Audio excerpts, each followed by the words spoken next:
अक्सर साल की शुरुआत में या किसी खास मौके पर हम सोचते हैं इस बार तो पक्का पैसे बचाऊंगी। हाँ, ये बहुत आम है। लेकिन फिर पता नहीं कैसे वो इरादा कहीं खो जाता है।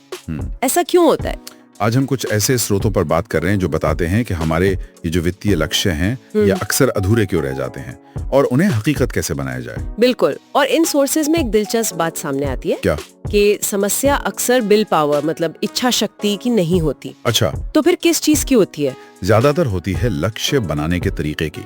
लक्ष्य अक्सर क्या कहते हैं, धुंधले से होते हैं, कोई ठोस प्लान नहीं होता और सबसे जरूरी उनसे कोई भावनात्मक जुड़ाव नहीं होता, इसीलिए वो टिक नहीं पाते। हाँ, ये बात तो है। तो आज की चर्चा इसी पर है कि लक्ष्य स्पष्ट और मजबूत कैसे बने। जी बिल्कुल। क्या इन सोर्सेज में कोई उदाहरण है, मतलब कैसे लक्ष्य धुंधले रह जाते हैं? हाँ, एक व्यक्तिगत कहानी बताई गई है।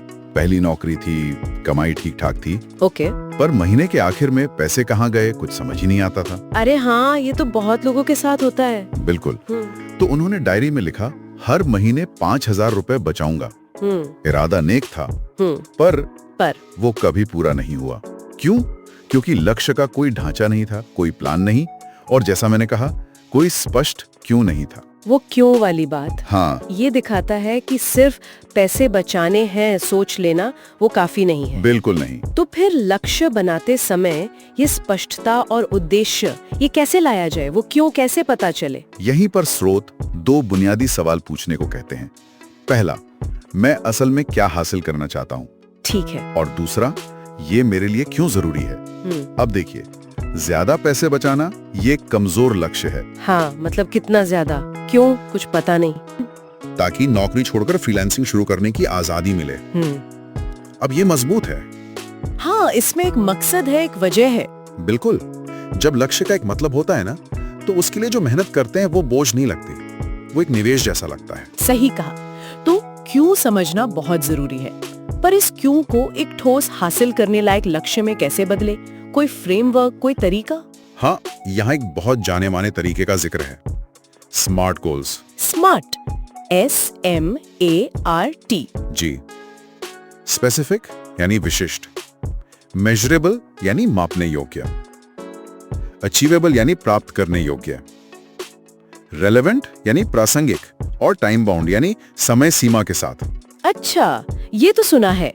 जैसे स्पेसिफिक मतलब सिर्फ पैसे बचाऊंगा नहीं, बल्कि लद्दाख ट्रिप के लिए हर महीने 10,000 रुपए बचाऊंगा। बिल्कुल।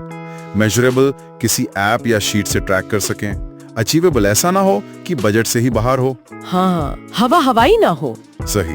रेलेवेंट मतलब आपकी जिंदगी के उस पड़ाव से जुड़ा हो, और टाइम बाउंड, एक डेडलाइन हो। ठीक है, ये तो हुआ स्मार्ट। लेकिन आपने कहा था कि इन स्रोतों में एक और चीज जोड़ी गई है। हाँ, वो है E यानी इमोशनल एंकर, भावनात्मक जुड़ाव। Emotional anchor? ये दिलचस्प है। इसका क्या मतलब हुआ? ये क्यों जरूरी है? ये बहुत महत्वपूर्ण है। इसका मतलब है अपने लक्ष्य को किसी गहरी भावना या इच्छा से जोड़ना। भावना से कैसे? खुद से पूछना कि मैं इस लक्ष्य को पाकर कैसा महसूस करना चाहता हूँ। क्या वो एहसास सुरक्षा का है, या आजादी का, या शायद आत्मसम्मान का?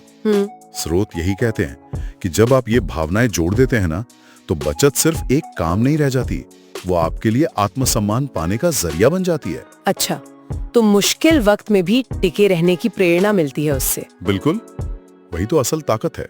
समझ गई। तो स्मार्ट प्लस E लक्ष्य बन गया। अब उसे असल में पूरा करना रोजमर्रा की भाग दौड़ में, वो भी तो एक चुनौती है। हाँ बिल्कुल है। और यहीं पर एक बहुत ही कारगर विचार आता है। क्या? लक्ष्य आपको दिशा दिखाते हैं, लेकिन सफलता असल में सिस्टम से आती है। सिस्टम मतलब? जैसे स्रोत में जो अनुभव बताया गया, उसमें खुद से हर महीने पैसे अलग रखने की कोशिश बार बार फेल हुई। हाँ, होता है ऐसा, भूल गए क्या, खर्च हो गए। सही। लेकिन जब हर महीने 5,000 रुपए की ऑटोमेटिक SIP शुरू की, SIP यानी सिस्टमैटिक इन्वेस्टमेंट प्लान, जिससे पैसे अपने आप कट जाते हैं। अच्छा, ऑटो डेबिट जैसा? हाँ बिल्कुल। तो उससे न सिर्फ पैसे जुड़े, बल्कि उससे एक ऐसी यात्रा भी हो पाई जिसने उनकी जिंदगी बदल दी। अरे वाह। इससे पता चलता है कि सिर्फ इच्छा शक्ति पर निर्भर रहने के बजाय एक ऑटोमेटेड सिस्टम बनाना कितना ज्यादा असरदार हो सकता है। मतलब एक बार सिस्टम सेट कर दिया, फिर वो अपने आप काम करता रहेगा। जी, काफी हद तक। लेकिन क्या बस सिस्टम बना देना काफी है, फिर सब हो जाएगा? नहीं, उतना भी आसान नहीं। ये एक लगातार चलने वाली प्रक्रिया है। अच्छा। स्रोते सुझाव देते हैं कि हर महीने बस 15 मिनट निकालकर समीक्षा करें, देखें कि क्या हम सही रास्ते पर हैं, क्या बजट में कुछ बदलाव करने की जरूरत है, और सबसे जरूरी, क्या हमने छोटी सफलताओं का जश्न मनाया? छोटी सफलताएं? जैसे मान लीजिए पहली बार म्यूचुअल फंड खरीदा, या पूरे 30 दिन बजट का पालन किया। ये छोटी छोटी जीतें हैं ना। हाँ। इनको सेलिब्रेट करना जरूरी है।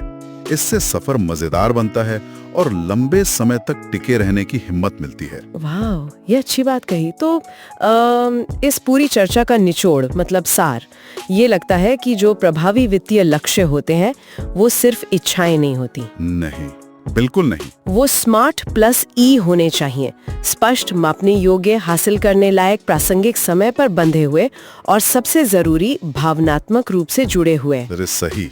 और साथ ही उन्हें किसी सिस्टम जैसे ऑटोमेशन का सहारा मिलना चाहिए और नियमित समीक्षा और छोटी जीतों का जश्न भी मनाना चाहिए। एकदम सही कहा आपने, बिल्कुल यही। हाँ, अंत में एक विचार छोड़ जाते हैं सबके सोचने के लिए। जरूर। सिर्फ एक बड़ा लक्ष्य तय करने से आगे बढ़कर आज ही ऐसा कौन सा एक छोटा सा सिस्टम बनाया जा सकता है? छोटा सिस्टम। हाँ, जो उस लक्ष्य की ओर पहला नियमित कदम सुनिश्चित करे। क्योंकि जैसा इन विचारों से साफ होता है, लगातार उठाया गया वो छोटा कदम जिसके पीछे एक स्पष्ट क्यों हो, वही आपके वित्तीय कहानी को असल में बदल सकता है।